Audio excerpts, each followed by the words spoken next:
Es nuevamente un gozo estar frente a ustedes compartiendo nuevamente el mensaje de la palabra de Dios el día de hoy. Y quisiera hacer algo diferente.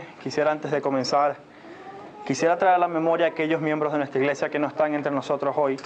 Quisiera que por un momento pensáramos en aquellos que por alguna razón no han podido asistir hoy a la iglesia o tienen tiempo que no vienen.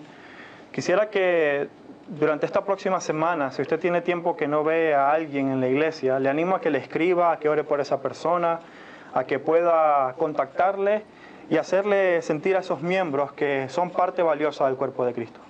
A veces estamos tan metidos en nuestro día a día que es difícil llegar a aquellos y nos olvidamos de los que no están, pero cada uno de nosotros es realmente apreciado, es realmente importante para la congregación.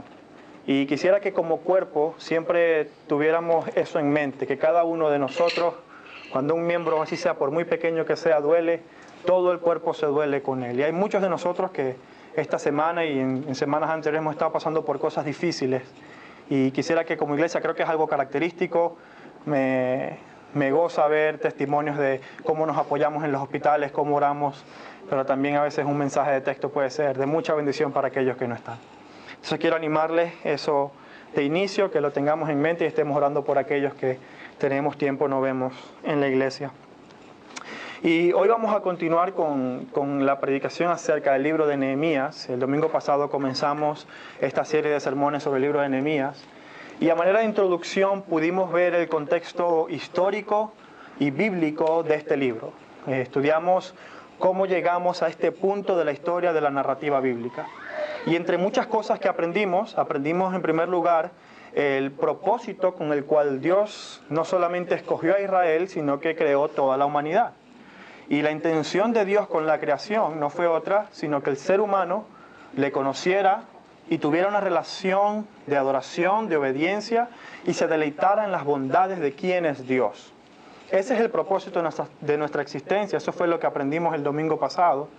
Pero también vimos que ese propósito se vio, digamos, amenazado de alguna manera o interrumpido por el hecho de que Adán y Eva en el huerto del Edén se rebelaron en contra de Dios y no guardaron el único mandamiento que Dios les había dado. Ellos decidieron ir en su propio camino en pos de lo que ellos querían hacer y olvidaron a aquel que les había creado y les había dado toda la creación para que la disfrutaran. Dios les había bendecido con una libertad increíble, pero ellos decidieron hacer o romper el único mandamiento que Dios les había dado. Y vimos que eso es a lo que la Biblia llama pecado, que es la desobediencia y la rebelión del ser humano en contra de Dios.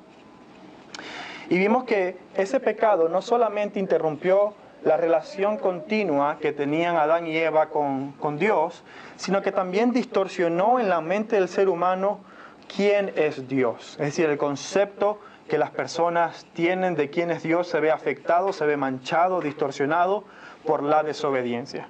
Y fue por eso que a partir de la caída, lo que la Biblia llama la caída, se empezaron a crear muchas religiones, ídolos, y todos los pueblos tenían un Dios, pero simplemente no era el Dios verdadero.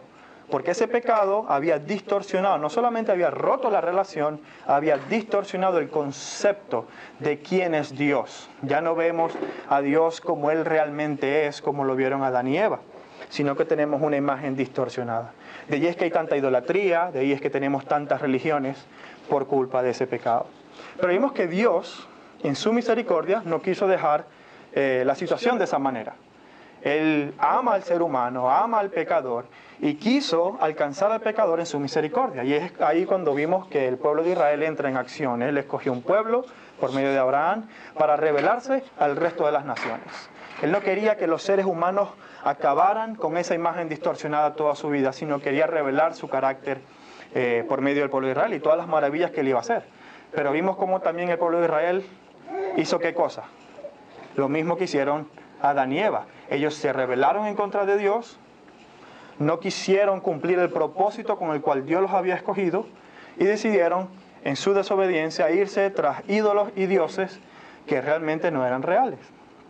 Y vimos cómo Jerusalén pasó de ser la ciudad emblema, una ciudad que tenía que ser diferente a todas las naciones, que cuando las demás naciones vieran a Jerusalén, vieran un ejemplo de adoración al Dios verdadero y un ejemplo de santidad, amor y obediencia. Y hablamos y profundizamos un poco más en esos temas. Y ahora caemos, es así como llegamos entonces al libro de Nehemías, y vemos como cuando toma lugar el libro de Nehemías, ya han pasado 70 años desde que Dios decidió condenar o castigar a Israel por su desobediencia. Y ya Israel había pasado por 70 años de esclavitud y por dos reinos, el reino de Babilonia y el reino de los persas. Y es ahí entonces donde toma lugar nuestra historia, es ahí donde comienza el libro de Nehemías. Y si tuviéramos que resumir este libro en una frase, a mi juicio creo que la mejor frase sería: la mano de Dios obrando la restauración de su pueblo. La mano de Dios obrando la restauración de su pueblo. Y es que si vemos el libro de Nehemías, realmente representa el cumplimiento de una promesa.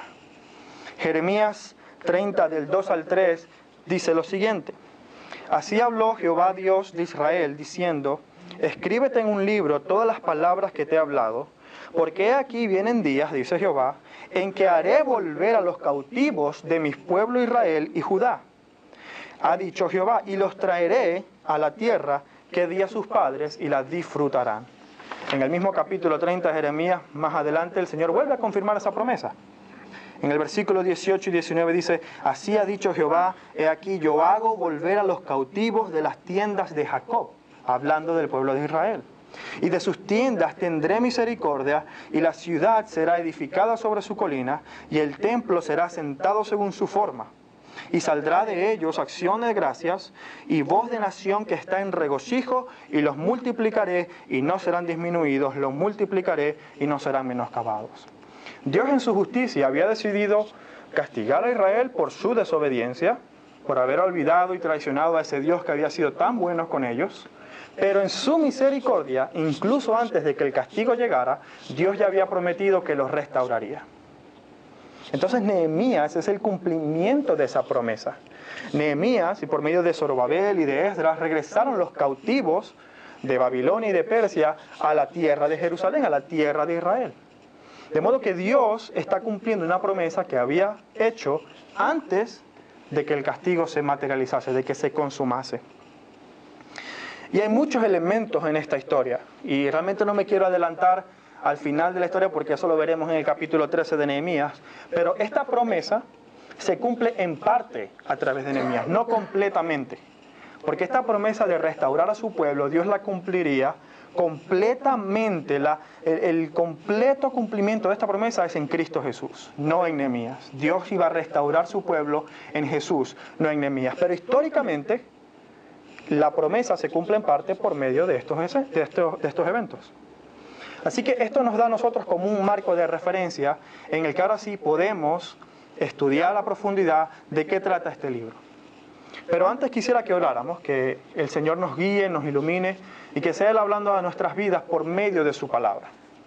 Así que inclinemos nuestros rostros y vamos a pedir al Señor su ayuda. Señor, gracias te damos por tu amor y por tu misericordia, por tu fidelidad y por tu bondad, Señor. Gracias porque a pesar de que hemos sido un pueblo rebelde, de que hemos pecado contra ti, de que nos hemos desviado, Señor, de tu propósito y no hemos glorificado tu nombre, tú te has mantenido fiel. Gracias, Señor, porque eres un Dios bueno, bueno en gran manera y misericordioso. Sí, eres justo y castigas el pecado, pero en tu amor y en tu misericordia restauras un pueblo para ti. Yo te ruego, Señor, que tú seas exaltado por medio de esta predicación. Habla a nuestras vidas, habla a mi corazón primeramente y también a tu congregación. Y que podamos entender cuáles son las riquezas de tu palabra. Ayúdanos a entender los principios bíblicos que quieres que apliquemos en nuestra vida hoy, Señor. Y que no salgamos de este lugar de la misma manera que entramos. En el nombre de Jesús. Amén. Ahora sí quisiera invitarle a que abriéramos nuestras Biblias en el libro de Nehemías, en el capítulo 1. Y vamos a leer los primeros, todos los versículos que son del 1 al 11. Nehemías capítulo 1, versículos del 1 al 11. Igualmente, como decía Gerson, si no tiene una Biblia puede usar su móvil, y si no tiene ninguno de los dos, pues pueden compartir quizás la escritura. Nehemías capítulo 1, versículos del 1 al 11. También podemos prestarle una Biblia si tenemos disponible la mano, también podemos hacerlo. Vamos a leer, nuevamente leo de la versión Reina Valera. Puedes tener otra versión, pero el mensaje realmente es el mismo. Dice así: palabra de Nehemías, hijo de Icalías. Aconteció en el mes de Quisleu, en el año 20, cuando estaba yo en Susa, capital del reino, que vino Ananí, uno de mis hermanos, con algunos varones de Judá, y les pregunté por los judíos que habían escapado, que habían quedado de la cautividad y por Jerusalén. Y me dijeron, el remanente, los que quedaron de la cautividad, allí en la provincia, están en gran mal y afrenta. Y el muro de Jerusalén derribado y sus puertas quemadas al fuego. Cuando oí estas palabras, me senté y lloré e hice duelo por algunos días, y ayuné y oré delante del Dios de los cielos. Y dije, te ruego, oh Jehová, Dios de los cielos, fuerte, grande y temible, que guarda el pacto y la misericordia a los que le aman y guardan sus mandamientos, esté ahora tu oído y abiertos tus ojos, estén atentos tu oído y abiertos tus ojos para oír la oración de tu siervo, que hago ahora delante de ti día y noche, por los hijos de Israel, tus siervos. Y confieso los pecados de los hijos de Israel que hemos cometido contra ti. Sí, yo y la casa de mi padre hemos pecado. En extremo nos hemos corrompido contra ti y no hemos guardado los mandamientos, estatutos y preceptos que diste a Moisés tu siervo. Acuérdate ahora de la palabra que diste a Moisés tu siervo, diciendo, si vosotros pecareis, yo os dispersaré por los pueblos. Pero si os volviereis a mí y guardareis mis mandamientos y los pusiereis por obras, aunque vuestra dispersión fuere hasta el extremo de los cielos, de allí os recogeré y os traeré al lugar que escogí para hacer habitar allí mi nombre. Ellos, pues, son tus siervos y tu pueblo, los cuales redimiste con tu gran poder y con mano poderosa. Te ruego, oh Jehová, esté ahora atento tu oído a la oración de tu siervo y a la oración de tus siervos, quienes desean reverenciar tu nombre. Concede ahora buen éxito a tu siervo y dale gracia delante de aquel varón, porque yo servía de copero al rey. Y ya vimos los detalles de cómo llegamos a esta situación. Y lo que podemos observar ahora en esta historia es que tenemos tres personajes principales y un personaje secundario, que es Ananí. Realmente él no es muy relevante para la historia, solo sirve de mensajero para comunicar a Nehemías las malas noticias de cómo está el pueblo de Israel. Pero tenemos tres personajes principales, que son en primer lugar Nehemías. Como vimos el domingo pasado, es el copero del rey, tenía una función muy importante, vivía en Persia, en la capital, sirviendo al rey, pero era descendiente judío. En segundo lugar, tenemos al pueblo de Israel, que se encontraban en gran penuria, en gran mal y afrenta, como consecuencia de sus pecados. Y en tercer lugar, aunque pareciera estar ausente, aunque pareciera que está callado, que no participa en la historia, tenemos al personaje más importante, que es Dios, que como veremos en los siguientes capítulos, en los próximos sermones, está actuando de manera muy, muy evidente en esta historia.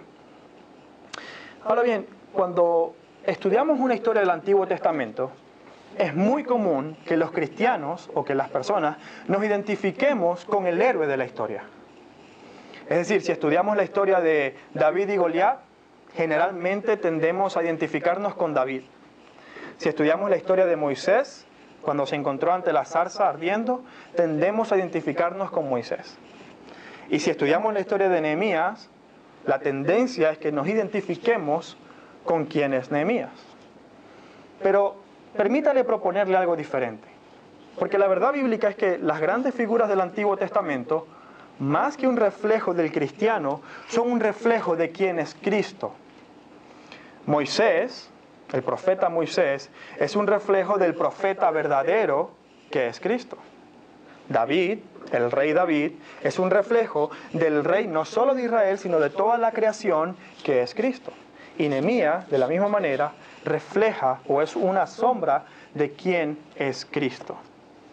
Entonces yo quiero proponerle algo diferente. ¿Con quién nos vamos entonces a relacionar en esta historia? ¿Qué papel jugamos nosotros en esta historia?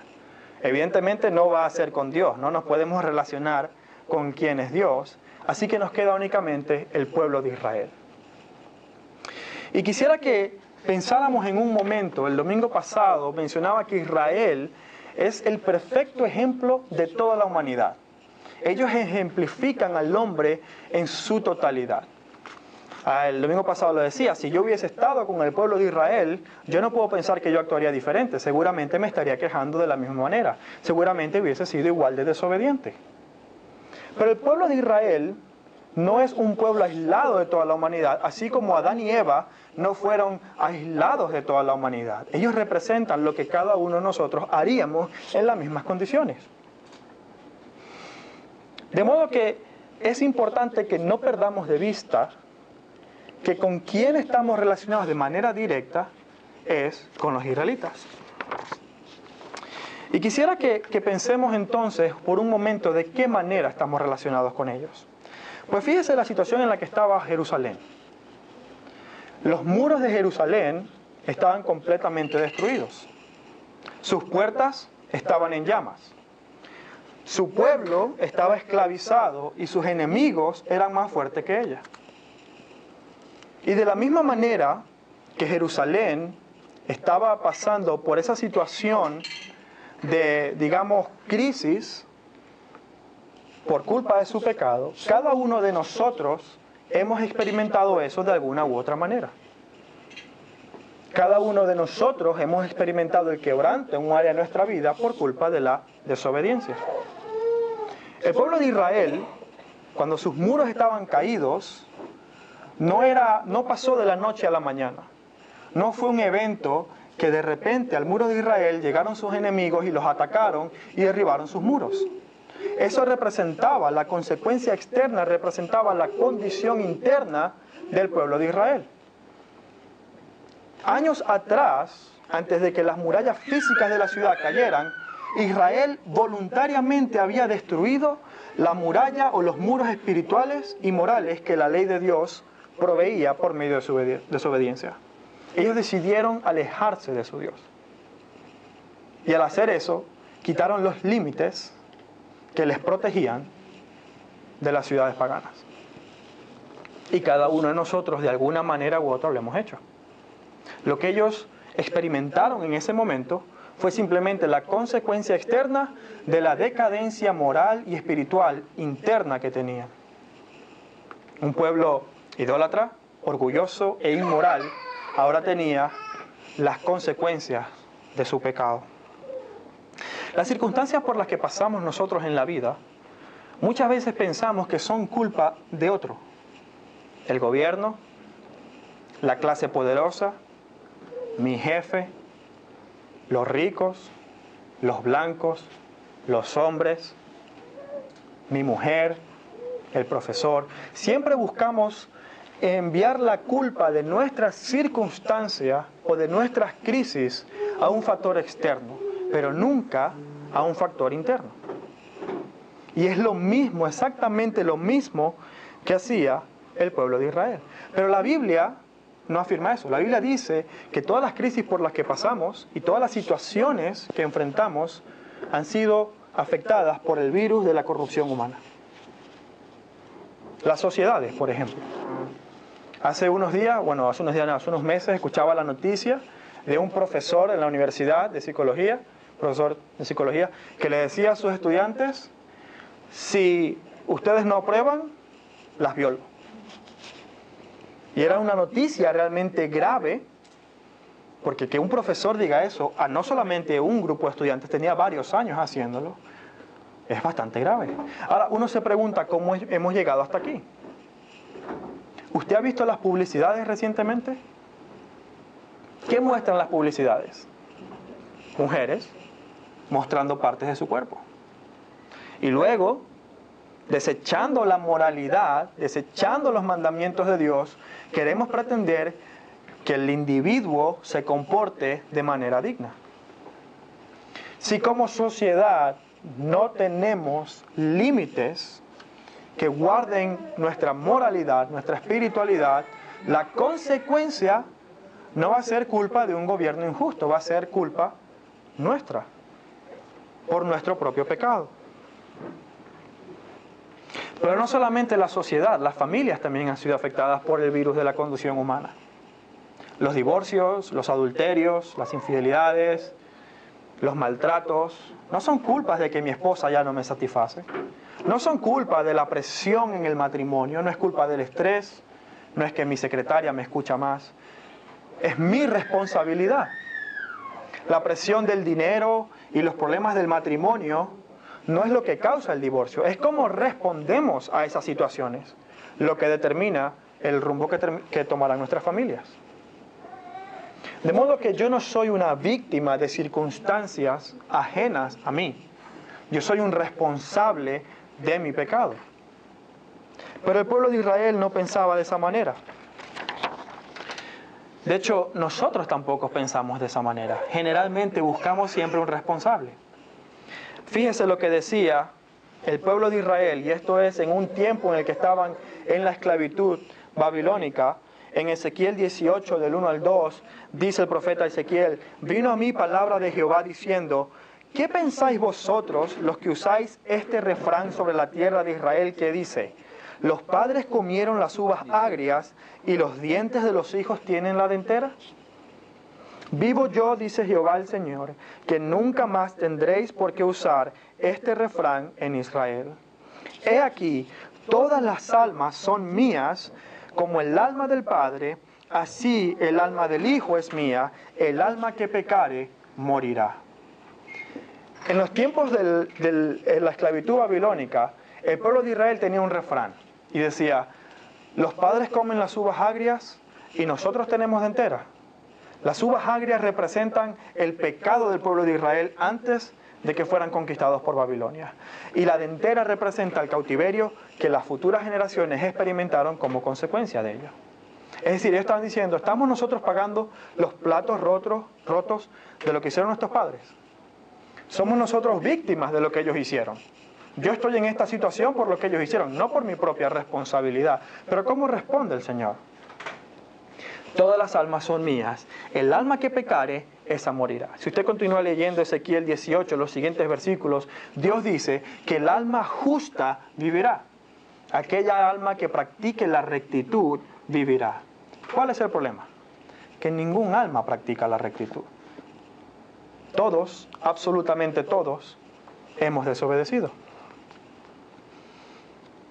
Esto me hace recordar el testimonio de Metz McConnell. Yo no sé si usted tuvo la oportunidad de escucharlo cuando él estuvo aquí con nosotros. Si no, tenemos los videos y realmente es un testimonio impactante. Pero él es un plantador de iglesia que creció en los barrios más pobres de Inglaterra y ya a los 14, 15 años había estado en correccionales, había consumido droga, había tenido intentos de asesinato, había tenido realmente una historia, un círculo de violencia, de drogadicción bastante fuerte. Y Metz McConnell en todo ese proceso de su juventud fue obviamente llevado a muchos psicólogos, psiquiatras, y él decía lo siguiente, él decía, todos los psicólogos, sin excepción, me decían un mismo mensaje. Tú eres víctima del abuso de tus padres. Tú eres víctima de la irresponsabilidad de tus padres. Eres un producto de la sociedad. Tienes que romper con ese círculo de violencia. Pero tú no eres responsable de eso. Tienes que dejar atrás lo que otros han hecho en tu vida. Y Metz McConnell, en sus propias palabras, cuando estuvo acá, dijo que no fue sino hasta que leyó el libro de Romanos y que Dios lo confrontó con su pecado, que él pudo salir de ese círculo de violencia. No fue hasta que él asumió la responsabilidad de su rebelión contra Dios que él salió de ese círculo de violencia. Es decir, él no creyó el cuento de que es una víctima de las circunstancias de la vida. Y yo quisiera leer solamente un extracto de su libro para que en palabras de él mismo podamos ver cómo él lo expresa de la siguiente manera. Esto es lo que él escribe acerca de su testimonio. Dice, hacemos cosas pecaminosas porque somos personas pecadoras viviendo en constante rebelión contra nuestro Creador. Fíjese el testimonio que él cuenta. Solo porque mi madrastra usara mis riñones como sacos de boxeo durante la mayor parte de mi infancia temprana, no significa que yo sea menos culpable de mi pecaminosidad y malvada rebelión contra Dios. Hablamos de un niño que fue abusado físicamente, que sí, hubo cosas malas que ocurrieron en su vida, pero él reconoce que su condición de pecado es lo que le hace culpable delante de Dios y que su respuesta no puede excusarse en las situaciones malas que le han ocurrido. En este libro él cuenta muchos relatos de otras personas en las mismas condiciones que pasaron de tener una mentalidad de víctima a una mentalidad de asumir su responsabilidad delante de un Dios santo. Ahora yo te pregunto, ¿en qué áreas de tu vida crees tú que eres una víctima?